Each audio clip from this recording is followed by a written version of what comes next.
तर मराठा आरक्षणाचा नव्या जी-आर विरोधात आज 3 जनहित याचिका दाखल झाल्यात। अखिल भारतीय वीरशैव युवक संघटनेचे संस्थापक प्राध्यापक मनोहर धोंडे यांनी याचिका दाखल केली आहे, तर दुसरीकडे ॲडव्होकेट विनीत धोत्रे तसंच ओबीसी मुक्ती मोर्चाचे संयोजक नितीन चौधरी यांनी ही याचिका दाखल केली आहे। तर मंगेश ससानेंनी जुनीच याचिका जी आहे ती त्यांची असून त्यामध्ये सुधारित याचिका करण्यासाठी परवानगी मागणारा अर्ज शुक्रवारपर्यंत करा असे निर्देश जे आहेत ते कोर्टाने दिलेले आहेत।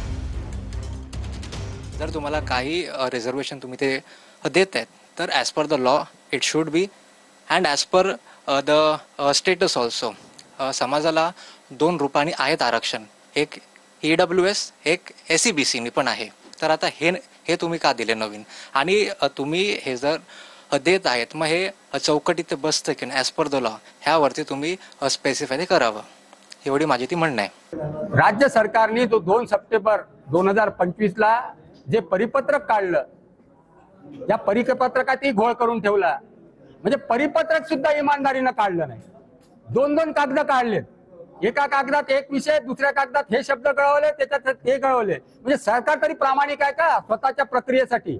मराठा व्यक्तीस कुणबी प्रमाणपत्र किंवा मराठा कुणबी प्रमाणपत्र देण्यासाठी सरलीकरण हा जी-आर आहे आणि आमचं हा म्हणणं आहे की हे ओबीसीच्या एकूण हक्काच्या विरोधात जाणार आहे।